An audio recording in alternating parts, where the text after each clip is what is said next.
let me do fiscal policy multiplier and monetary policy multiplier. Okay, then I will write the aggregate marker. Okay, so if you remember, this is my NM curve, and here I have my IS curve. Okay, this is my equilibrium rate of interest. Both are determining simultaneously together. Okay, both are determining together rate of interest and output number. Okay, so when IS curve shift rightward for the same rate of interest, okay, how much is the shift in IS curve? You know, multiplier time change in government expenditure. This shift is multiplier time change in government expenditure. Okay, but in the fiscal policy multiplier, we are interested in if this new equilibrium is achieved. Okay, how much is this shift? Okay, so when I am talking about fiscal policy multiplier, okay, so keeping the monetary money supply constant, okay, when there is an increase in government expenditure, okay, how much will be the impact in output? That is what we are going to drive now. Okay, I am repeating one more time.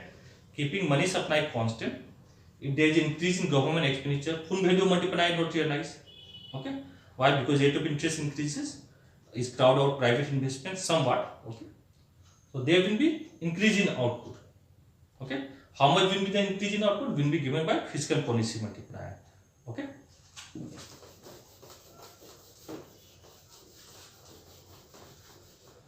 Okay, 1 minute. Okay, so my IS equation, if you remember,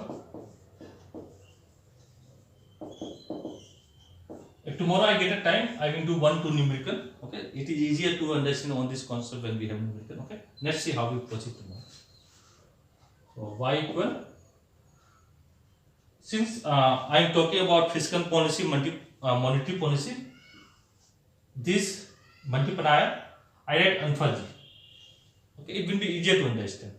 So I am taking our multiplier change in output due to change in investment, and one is change in output due to change in government expenditure. Right? These two are given in the course. I have write in general format. So this value is same 1/1 minus c plus ct plus m. Okay. If you are taking open economy, if you are not taking open economy, in closed economy it is like this. Here also it will be the same. So I denoted it by alpha and this also by alpha. Okay. Now I am only focusing on fiscal policy, monetary policy, that means policy implication. So I just write alpha g. Okay, multiplier will be the same.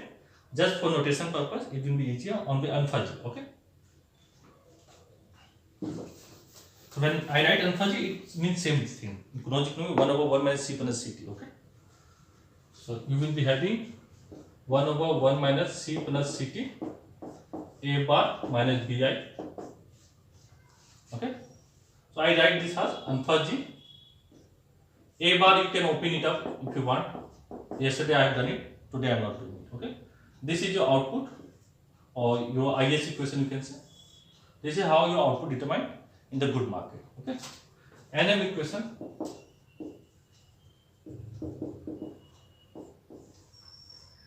is I equal 1/h k by minus m by p. Okay, this is your NM equation. Since output and rate of interest are determined simultaneously, I put this rate of interest equation here. Okay, I need to determine both together simultaneously. So this rate of interest I substitute here. Okay, just do that. Okay, let's see. So y equal alpha g a bar minus b 1/h ky minus m by p. A bar you know, c bar minus small c t bar plus small c r bar plus I bar plus g bar. Okay, so we are only interested in g bar. Okay, because we are looking at fiscal policy multiplier and monetary policy multiplier. Okay, you can give the heading fiscal and monetary policy multiplier.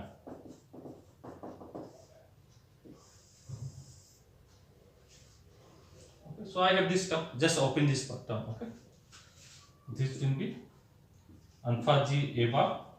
In the A bar, I am repeating again, C bar. You can open this one and look at it, or you can see previous lecture.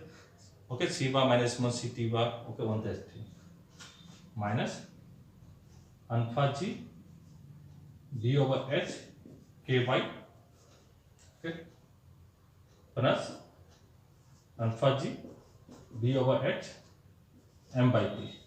Okay, I just open this one. Okay, here I have y term. I take this side. So this will be y minus alpha G D over H K y. Minus sign is here, so it will be positive. Okay, equal alpha G A bar plus alpha G D over H. Alpha G means government multiplier. Okay, D over H M by P. Okay, take y common here. This will be 1 plus K alpha G D over H. K I just write in the beginning. Okay, 1 plus K alpha G D over H will be equal to alpha G A bar plus alpha G D over H M by P. Okay, write on this thing.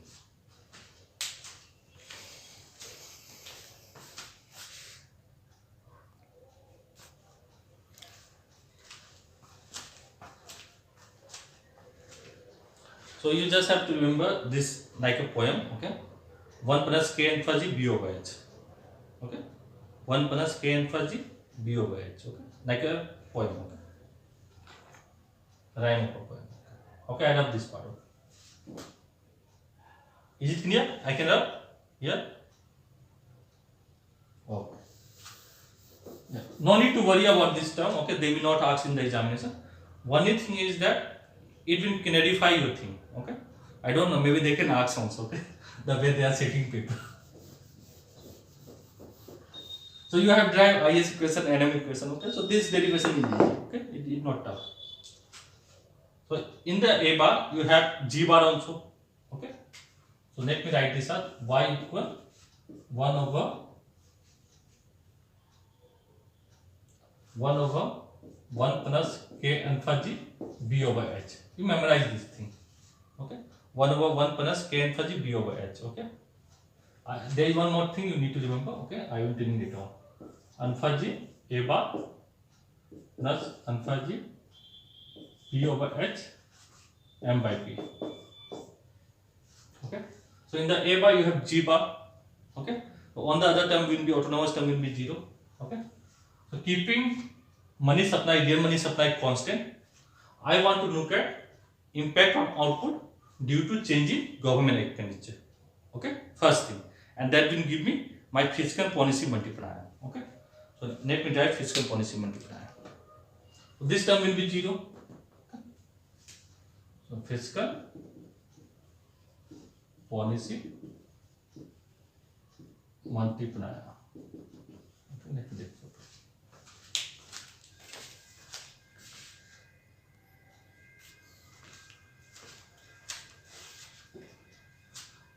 I don't need this term. Okay, I love this part.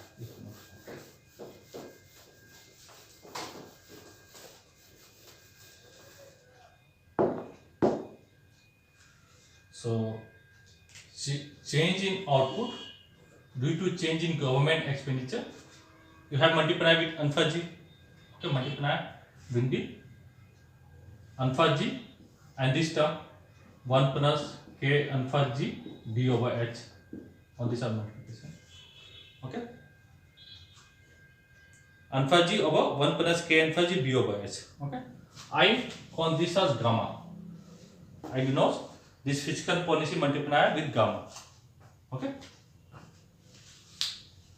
next, now keeping your on the component of aggregate demand constant, I want to look at impact on output due to change in my monetary policy. Okay, that means by increase my money supply. Okay, so next is your monetary policy multiplier.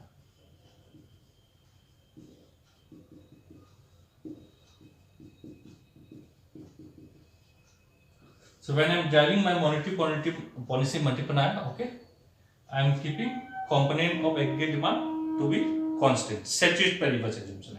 you can say. Okay. So change in output due to change in my monetary policy, okay, is you will be having alpha g over 1 plus k alpha g b over h, because alpha g will come, and you have this term b over h. This you know is gamma. Okay, this term I define as gamma. So gamma b over h. Okay, so gamma b over h is your monetary policy multiplier, and gamma is your fiscal policy multiplier. What is gamma? Alpha g over 1 plus k alpha g b over h. Okay, when my government expenditure increases, okay, the change in equilibrium income, okay, given the money supply, will be given by this fiscal policy multiplier.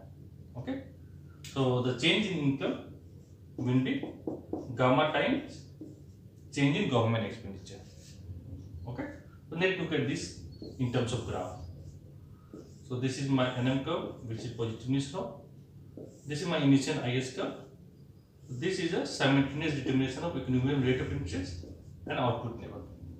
Okay, when there is increase in government expenditure, okay, shift in IS curve will be multiplier times I denote by alpha g, because this is government multiplier, alpha g times change in government expenditure, or you can remember alpha times change in government expenditure. Okay, but for the given rate of interest, my output will increase to from y1 to say y3.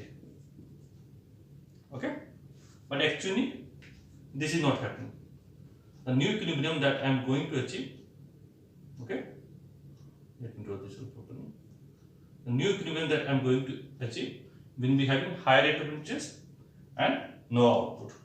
Okay, and the reason for being for this being is that, if you remember, to the right hand side of NM curve, okay, for the given rate of interest, if there is a increase in, say, when government expenditure increases, okay, income will increase.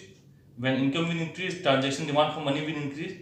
So given the money supply, okay, demand for money will be greater than supply of money. Just remember the graph that we have done. Okay, at this point, money demand will be greater than money supply. Okay, so money market will be in equilibrium when rate of interest will increase. When rate of interest increases, okay, what happens in that? Investment demand will fall. But the decrease in investment will be less than the increase in government expenditure. Say government expenditure increases by 100 and decrease in investment is by 50. Okay, so often what we see is that output will increase from y1 to y2. Okay, so this increase in output, okay, or change in output will be given by my fiscal policy multiplier times change in government expenditure. Okay, fiscal monetary multiplier times change in government expenditure, gamma times change in government expenditure. Okay, similarly, when there is an increase in nominal money supply, then real money supply will increase. Each NM curve is based on a given real money supply. So given the IS curve, okay, so when my money supply increases, say initial money supply is M1 by P1, I am not changing the price level, okay, because the variable that monetary authority can influence is the money supply. Okay, so when my money supply increases, real money supply changes. Okay, so NM curve shifts rightward from NM1 to NM2. Okay, this is M2 by P1. So what happens is that rate of interest decline, you can see here. Okay, and equilibrium output increases from y1 to y2. Okay, how much is the shift? Okay, will be given by my multiplier, monetary policy multiplier. Okay, so my change in output will be gamma times b over h. Okay, change in my real money supply. Okay, so this term, so my change in output is how much? This much. Okay, this is what? Gamma times b over h, change in my money supply, real money supply. Okay, this term. And you have to remember the interpretation. What is K? K K is my responsiveness in money demand due to change in income. B is my responsiveness in investment due to change in rate of interest. H is my responsiveness in money demand due to change in rate of interest. Okay. So this is what we have in the fiscal policy multiplier and monetary policy multiplier. Okay. In case of fiscal policy multiplier, okay, when my government expenditure increases, okay, so what happens is that the new equilibrium output that I am going to achieve will be gamma time change in government expenditure. What is gamma? Alpha g over 1 plus k alpha g b over h. Okay. In case of monetary policy where money supply increases, okay, my equilibrium output will be increased by gamma b over h and change in your money supply, real money supply. Okay. This is your fiscal policy multiplier and monetary policy multiplier. Okay.